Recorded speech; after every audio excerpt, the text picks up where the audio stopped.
Well, hello there, fearless midlife trailblazers. Welcome to Create the Best Me. If you are new here, I am so glad you made it here. If you're a returning listener, welcome back to the one and only place where we encourage and empower women to pursue their dreams and live life to their fullest. I am Carmen Hecox, your host and personal development coach. Today's guest is a master coach of the art of being unmessable with more than 30 years of experience, having coached more than 200,000 people. Yes, you heard me right, 200,000. She's also an author, entrepreneur, former #1 pop star, founder of a nonprofit, wife, and mother of 3. Her passion and secret power is empowering people to realize their dream now versus someday and become unmessable with no matter what life throws at them. Yes, if you're a fan of this woman just like I am, you know exactly who I'm talking about. None other than the amazing Josselyne Herman-Saccio. And today she's going to talk about identifying your dream source and begin living that life now rather than waiting for your dream to happen. So without further ado, let's dig into the conversation. Welcome to Create the Best Me. I am Carmen Hecox, a personal development coach, and I am so excited to be connecting with you today. Whether you're listening to the podcast or joining us on YouTube, my goal is to help women navigate through midlife challenges with compassion, inspiration, and empowering conversation. Each week, we'll dive into thought-provoking topics designed to build self-confidence, overcome invisible woman syndrome, and find the courage to create the best version of yourself. I'll also be joined by expert guests who will share the wisdom and insights. So make yourself comfortable and let's embark on this journey together. Hello and welcome, Josselyne Herman-Saccio, to the show. I am so excited to have you on. Thank you for having me. It's great to be with you. Josselyne, for some of the people that, believe it or not, may not know who you are, can you tell us a little bit about yourself? Sure. I'm a transformative coach for 30 years, more than 30 years. I've been leading transformative programs, doing one-on-one coaching, group coaching, designing programs. I also have an entertainment company and I manage the careers of about 120 actors. I am married for almost 30 years. In fact, our anniversary is this month. And we have 3 pretty much grown children. Our youngest is 17, graduating high school this year. And I have a nonprofit that I started in 2008 called United Global Shift that works with transforming systems, not individuals, but systems. And I used to be a pop star with a #1 record in 1912, it feels like, but no, 1993, I believe it was. So 30 years ago. Great. And I remember listening to you. You didn't talk about this, but I remember about maybe 7 years ago, you did a TEDx talk. I did, yes. I did, called Abracadabra, Living the Life of Your Dreams Now, Not Someday.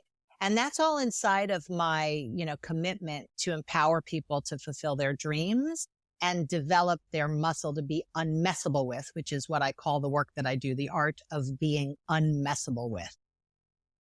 And you most certainly are an unmessable woman.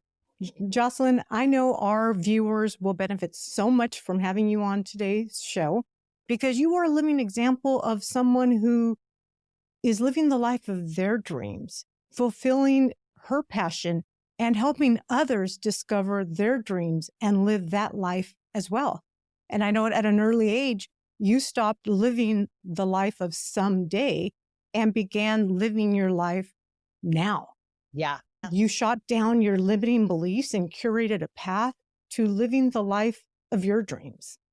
Yeah. And thank God for transformative work because I was 11 when I did my first transformative program because my parents were separated and they were going to get divorced. And then my mother, who had been sort of a victim of the whole situation with my dad and what was happening, she came out of this weekend program and was like a different human being. She was my first example of being unmessable with. She started creating things and fulfilling on them. It was like she became like this magic person. And then my father did the same program like a year later and they got back together. And they're celebrating their 65th year together this month, and they're, like in love like little kids. It's amazing.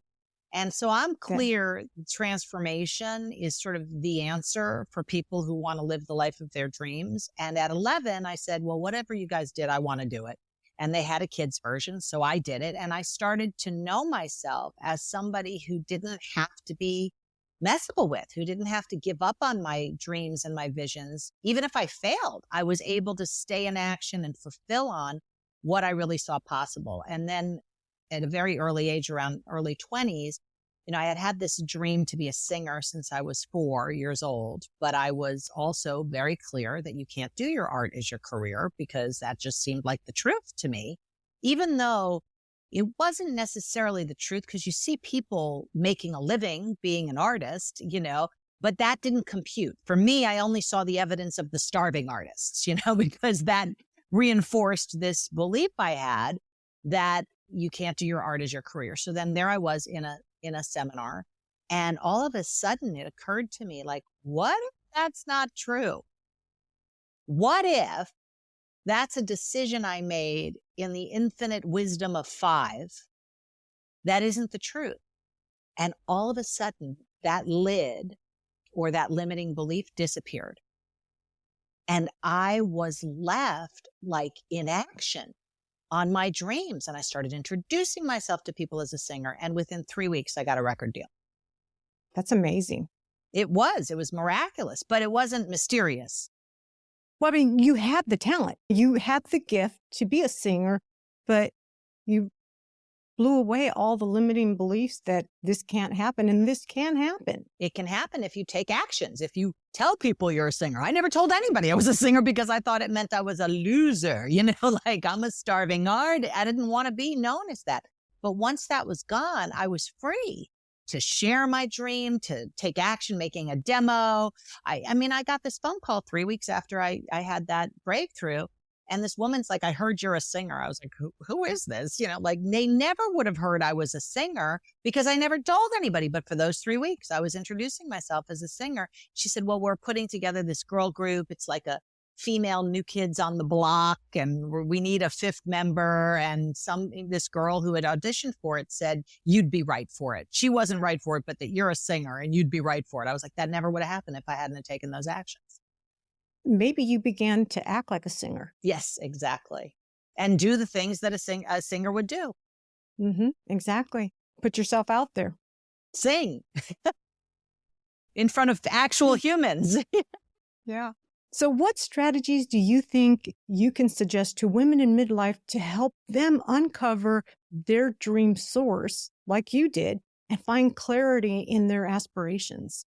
Well, the first thing I always ask the people that I work with, because at that point, when I was in my early 20s, that's when I got committed to other people fulfilling their dreams. Because I had fulfilled, I was like, this is easy. You can not easy, but simple. You can actually fulfill any dream that you disappear your limiting beliefs about and then get an action around. So I, created being a leader of transformative work and a manager for actors so that I could support people in doing that. And the first thing that I ask people is, what's your dream? And you'd be surprised how many people can't answer that question because they're so busy dealing with what life is throwing at them. They're looking down, they're managing, they're surviving. They're not looking up and out at their vision. So that's one of the first things I have to do with people is get them pried out or unpried out of the world of reaction and looking up and out into the world of creation to see, okay, well, if I could have anything, what would I want? Like, what do I really want to fulfill on? What am I on this planet for to fulfill on? And I have them look at not only their goals, but their dreams, like their someday dreams, like someday I want to fill in the blank. And I work with them to see why they have the dreams they have. And that's what I call your dream source, like what you referenced. And that's in the TED Talk, is the source of your dreams, not the goal, but what's behind it. What's the world from which it came that actually is the thing you really want. So is that like, for example, let's say I want to create Yeah, we'll just do it with you. Yeah, let's just do it with you. So give me a goal, some goal you got in the next immediate future. A goal I have in the immediate future is I want to have, well, for this year, because I just started this podcast back in February. So by the end of the year, my goal would be to have 2,000 downloads. Okay. So let's say that happened, right? Then what would be available to you that isn't available to you now? I would have reached a larger audience. Okay. So now let's say you reached a larger audience. Now what's there, like available to you, like a presence that isn't available right now? I would feel like I'm actually making a difference, that I'm So, changing women's lives. and let's say you were changing women's lives and they're writing you and telling you about it. And what's then present, like a space? I guess it would give me my purpose. Yeah. It would give me that inner peace, that calling that I made a difference, that I changed, even if it was just one person's perspective, Yeah. opened up their mind, and now they're living to their full potential. So you can hear a few things in what you shared, right? So one thing I heard was peace of mind. Another thing I heard was purpose. And another thing that was in a few different things you said was making a difference. So I would take those three and have that be the first cut at your dream source. So if your dream source is peace, purpose, and making a difference, that's not something you have to wait till you have 2,000 downloads or 2 million downloads to accomplish. You can come from that space right now in this conversation and bring that to your interactions versus hope to get it out of life. You bring it to life. And that's what I mean by realizing your dreams now, not someday when you hit 2,000 downloads. Very true. Very good. Yeah. So that becomes a new space to live your life from, which is a created space. You created that. That's not a reactionary space. That's a creative space. And that's the work that I do with people, to have them move from the world of reaction, which so much of life is in that realm, to the world of creation. True. So how can women identify limiting beliefs or fears that they may have that are holding them back from discovering their dream source or reaching their goals? Well, I mean, how you discover what messes with you is by taking on a commitment that you're stopped in. So if I said to you, okay, get 2,000 followers by next month, what would be right there for you? I think the first thing would be the fear of, how am I going to do this? Yeah. So that fear of how am I going to do this is likely not isolated to getting 2,000 followers. That's likely a conversation that messes with you in different areas of your life. So that's, the Cliff Note way of seeing what's in the way, is I don't know how to do it. So that stops a lot of people. That's what messes with a lot of people. It's like they have the vision to start a new business or to triple their income or to, get married or whatever, but I don't know how. I don't know where to start. And that is a limiting belief that stops people from being in action on their dreams. And, when you're most creative, you're most alive. So even when you didn't know how to do something, I mean, everybody can relate to something that they created where it was just kind of like they were making it up as they went along and it was invigorating. Even the failures were invigorating because you were in that creative space. But then we move into managing what we created, which is all about making sure it's not broken and survives and, sustains itself and gets better and which is a different muscle. So the trick is being able to shift into the world of creation, even when you've already built something, not just when you're creating it from nothing, but be able to live from that space, even when you have a multi-million-dollar business or, God willing for people, right? Or you have a marriage of 30 years. How do you keep creating your marriage? Because, you look over, it's the same person every morning. So it's like not much to create. That's the default way of living, is kind of like, okay, I know you. All right, now let's go to Costco or whatever. But how do you create your relationship right now and right now and right now from that space of your dream source? I think it's inviting passion back into it. It could be if passion is your dream. Passion. Yeah, absolutely. But then there are actions. So it's like, okay, what actions are you going to take? And then I would coach you to put those actions in your calendar, because if you don't have it in your calendar, it's in your head, and your head is also where your fears are and where your limitations are. So you don't want stuff up there. Get it out here in the world, in reality. I recommend a calendar. And, if you're creating passion with your spouse, okay, what action are you going to take? I mean, this is going down a road right now, but let's say, okay, so what action are you going to take tomorrow at 7:00 that's going to create that passion? So you don't write it in your calendar as a to-do, like go to the movies or have dinner. It's create passion, have dinner. So it's a context that you're creating for whatever you're doing to live inside of. Yeah, that's good. Really good. In the realm of tips. How can women in midlife establish daily habits and routines that will help them toward acting toward their dream source and maintaining focus on their desired outcome? Well, it actually brings me back to what I just said about your calendar. I actually have a calendar workshop that I offer people, and it's all about being able to create your calendar as your life. So you experience being the author of your life. I put everything in my calendar, from showering to checking the stock market to emails to whatever it is, preparing for a meeting, because if it isn't in my calendar, the likelihood of it happening is much less than if it's in my calendar, because I can see it and act on it. And I can't tell you how many times I'll be like, walking down the street and I'll have in my calendar, get dessert for like dinner that I'm going to tonight, right? You might see my cat's tail any second because she just walked up in front of the screen. But in any case, and I'll be walking up to the Whole Foods and my alarm will go get dessert, because I live that kind of life where I've created it and then it's happening, because I have a lot of power with my word, because I practice doing what I say in every area, whether it's take a shower at 7 a.m. or do yoga at 8 a.m. or whatever it is. Here comes the tail. It just missed the screen. Okay. Socrates is the cat. She's definitely doesn't understand what personal space is. But whatever it is you're creating, if you can develop muscle with being able to say something and have it happen enough times, then you can say things like 2,000 downloads by next month. And all of a sudden, you'll have access to the kinds of actions that it's going to take to have that happen. Because you could have 2,000 downloads by next week if you really got into action about it. There is a pathway. There's no question.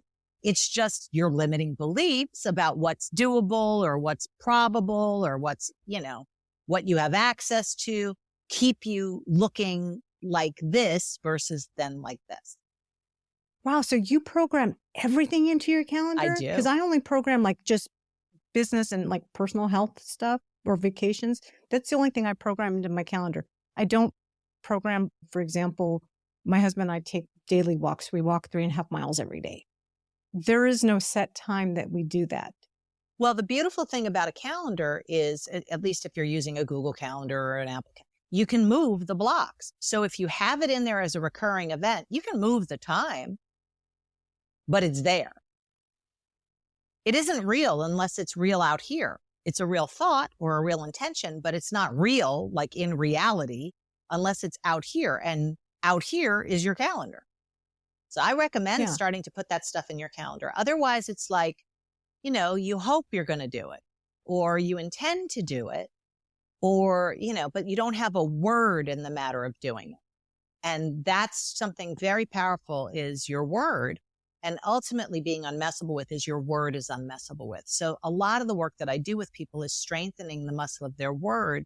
One access is to make promises and then realize your promises. So I promise to make 5 people smile today, whatever it is. You just create a promise that's going to bring forth, like if your dream source is peace and purpose and making a difference, what promises could you create that would bring that to your trip to Starbucks or your walk with your husband or whatever it is that you're doing? What could you honor as a matter of your word that would begin to create that kind of environment as a creation? Not just kind of be in the environment that's there by default and deal with it. So I guess the reason behind your entire calendar system is that you are, as you stated, you're building a system to take action. It's an action system. So whether it's something as minute as brushing your teeth at 6 a.m. It's action. Well, it's more than action. The action comes out of your word. That's the thing. Because you take actions all day long. I mean, if somebody throws a ball at you, you're going to act on it, but that might not be in your calendar. So the question is, are you reacting to life or are you creating it with your word? I've found that, I mean, and it's not about the calendar. It's about your being able to exercise the muscle of creation. Because if you create brushing your teeth at 6 a.m., that's in word. You're creating that. It's the same thing as creating 2,000 downloads. It's the same mode. It's the same paintbrush.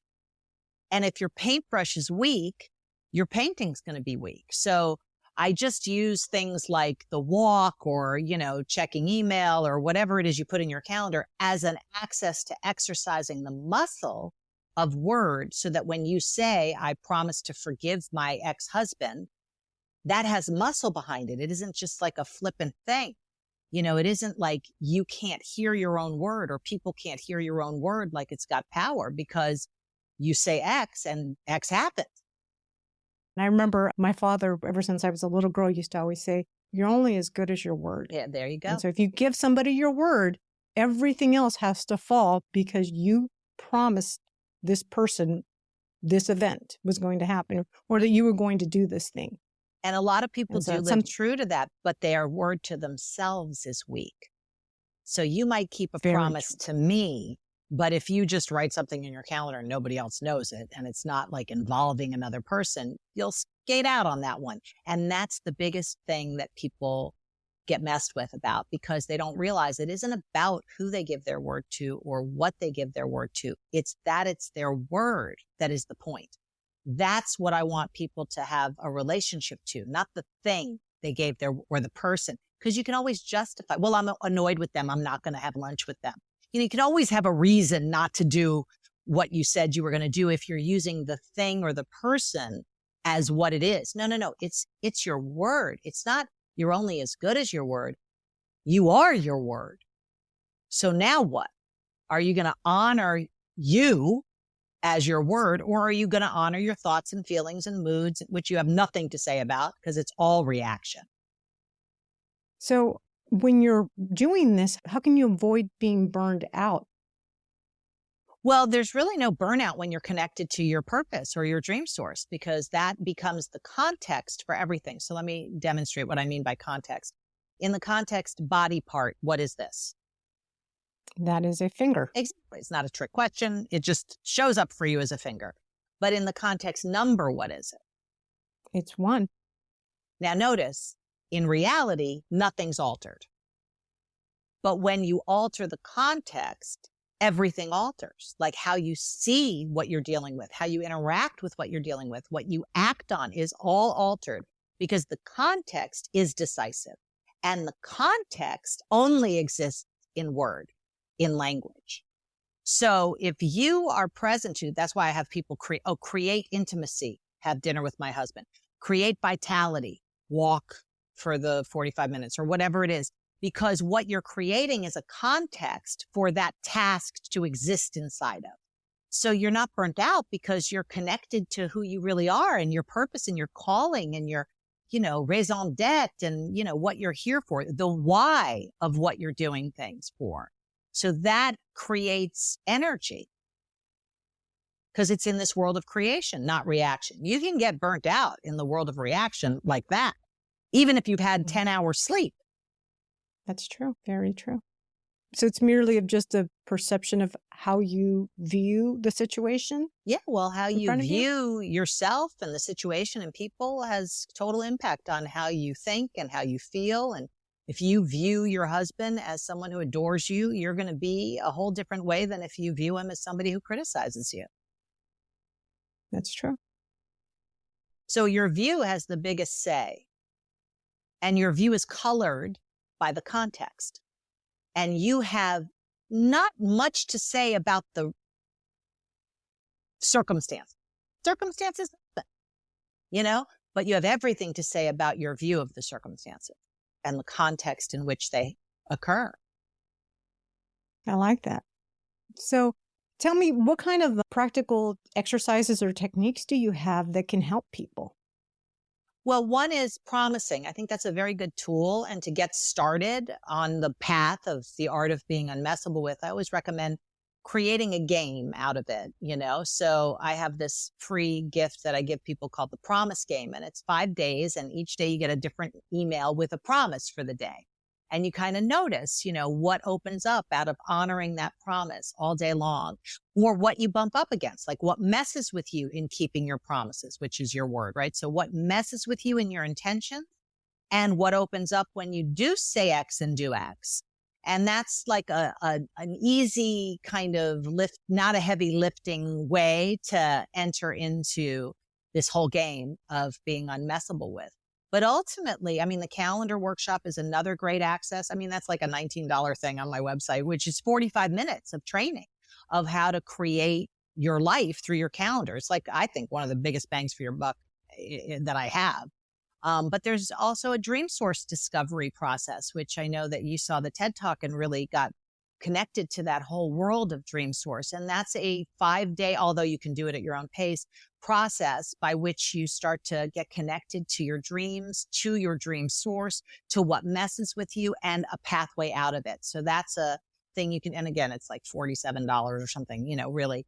And then we have courses, and we have group coaching, and we have one-on-one coaching, which is all, you know, like it tiers up, right? In terms of your wherewithal.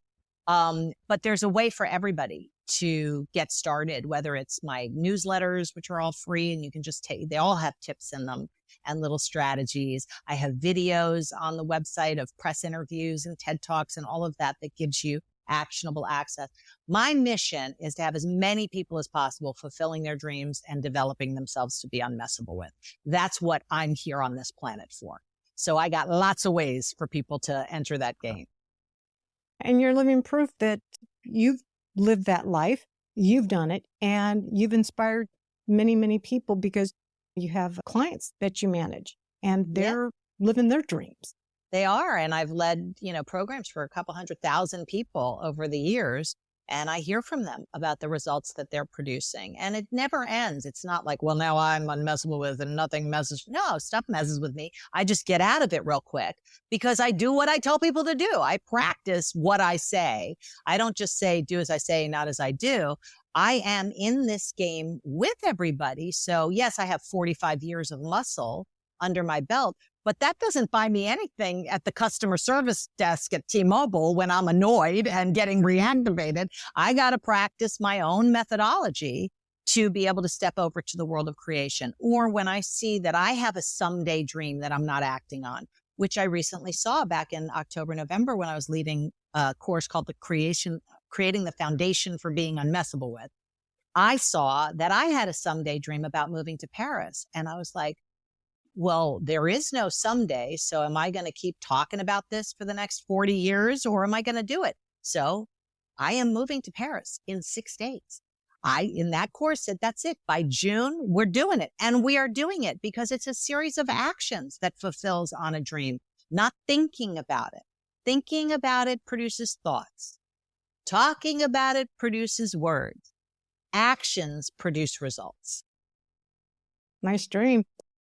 I know it's not too shabby, you know, but there's a lot of stuff I had to deal with inside of that dream. Like, what about my kids? And what about my 90 and 92-year-old parents? And, you know, they rely on us every week. So I had to set up structure. Again, all actions, conversations, setting up a calendar for who's going to be there when to take care of them and support them. And, you know, getting my father WhatsApp on his phone so we can have video calls every morning instead of just our audio. You know, so there's a world that opens up once you give your word to something. I didn't have the word in the matter. I had a hope that someday I'd move to Paris. And I lead this stuff, you know, but it was a blind spot for me. So that's why it's like a mountain with no top, you know, it's never, and mastery, you never are there. It's always the next blind spot and the next limiting belief and the next conversation that's in the way or the next thing that messes with you to illuminate and disappear. So that's, you know, the game I'm in. So that's why I like to invite people to play the same game. Yeah, and I think it's a good game because I think that with the way the world has changed, we need this. Yeah. We need to be able to change with it, but change on our own terms. Yeah. and be unmessable. And not be reactive. I mean, look at what's going on in the news. People are being shot because somebody, walks up to the wrong door. And that's completely from fear and survival and being a reaction. That's taking a breath and looking at what you're committed to creating and then having a say. And that's all default. That's all amygdala hijack, reptilian brain, fight or flight. There's no you even involved or necessary for that kind of stuff. And that's everywhere. That's in your marriages. That's in your workplaces. That's with your kids. That's people. And it's, to the extreme, politics and war and all of that, So, Josselyne, other than moving to Paris, what else are you working on? Well, I'm working on my group coaching program, which starts in a couple of weeks. And then I also have the Foundation for Being Unmessable With. I'm going to work on a recorded version of that to make it more accessible for people at a cheaper price. And then I also am working on some events to free people around money, because that's one of the biggest things that messes with people is money. So I'm working with two people, one that coaches me in stock trading. And I've gotten so many breakthroughs around my relationship to money out of working with him. And then my girlfriend, Robin, who is Howard Stern's sidekick, Robin Quivers. She and I have like this whole vision about freedom for money. So we're going to do an event with her, me, and Tyrone Jackson, who's our money coach. And it's going to be about moving from fear to freedom. They're going to be free events. We're going to do those once a month. And, I've just got all sorts of stuff that I'm creating every day. I'm like, oh, maybe I'll do a course about that. Maybe I'll do an event about that. Like, why not, I also heard something about you being over on my side of the country. Yes, I am doing two things on your side of the country. One is, this was the best invitation. I was invited to be the keynote speaker at the World Cup of Transformation. I was like, World Cup, I'm in. Whatever that is, I'm in. I was like hoping I wouldn't have to wear spiky sneakers or something, but it's all about transformation. So I'm going to be speaking there in San Diego in June. And then I also have a corporate arm. I have a company with two partners called Mission B, and we're doing something called the Blueprint Workshop, which is for entrepreneurs, founders, executives to bring their teams to not only find their North Star, their purpose, like you and I were just talking about, but also experience authoring the intent of their company, like a whole new future for their company. So yeah, a few things going on, right? In between living in Paris? Yeah. Yes, that's right. I'll be doing some of it from Paris. Your neck of the woods from Paris is like a 15-hour flight, but I'm doing it to come out to San Francisco to do that Blueprint workshop. Yeah, I'm very excited about the work I'm doing with Mission B, because it's one thing to work one-on-one with people, but to work with teams of people in organizations, there's a lot of leverage that can happen in terms of shifting the conversation around business so that it becomes one where people are not only focused on the profit or even the planet or the people, but also the purpose. Right. And is that the thing in San Francisco? Is that a private for just a private corporate event, or is that something that's big like people the can World register Cup for it if you go to missionb, the letter B.co, C-O. There's information on it, and you can absolutely register for it for sure. And the summit also, the Successful Living Summit, the World Cup of Transformation, is registerable for too. If you go to my website, actually, I have coming events, and all of this stuff is up on my website, theartofbeingunmessablewith.com. Perfect. We're going to put all your events that are coming up. They'll be in the show notes so that if people want to get a little more Josselyne, they can. Oh, if they're over on the West Coast. Yeah, if they want to see me in person. Otherwise, they got tons of videos and written stuff that they can engage with. Exactly. So where can people find you? theartofbeingunmessablewith.com is my website, and it has pretty much everything I'm up to, from courses and ways to work with me to coming events like the live events that we're talking about, to the newsletters, to press interviews, all sorts of stuff that people can engage. And the TED Talk that you liked so much, that's all up there too. Perfect. Well, thank you so much for coming on the show. I do appreciate you having you on. And I hope to have you on again. I would love that. Because women in midlife they really need to learn how to be unmessable. I mean, not that we're not unmessable, because I think we are, but I think we may need to up our game. Well, I think that there are things that happen that we feel like we just have to deal with, like lack of sleep or, you know, stuff that happens for us as we reach a certain age. And it's all malleable. You can impact anything if you get committed to it and have a word in the matter, and most people just deal with stuff effectively rather than create a whole new space. And that's really what I'm committed to, that people have the ability to create. Great. All right. Well, thank you very much for being on the show. Like I said, everything is going to be in the show notes.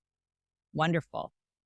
I don't know about you, but I just couldn't get enough of Josselyne's valuable information.